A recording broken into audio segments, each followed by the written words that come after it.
Hey traders, this is Elijah coming at you once again with ALLK.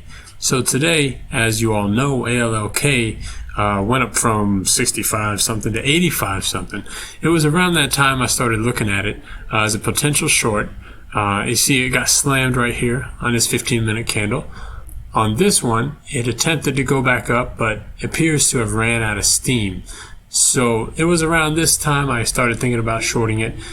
Right here on the 1 minute, you'll see it's below all these moving averages. And right here, it's not really below the moving averages. Actually, the time I was getting in there, it was. So I shorted right here. Then I saw it start to pop a little bit, but there wasn't too much volume, and my stop was right around here. So I wasn't too worried. I was a little bit worried on this candle, but then I noticed the volume was weak, and then boom, it slammed down.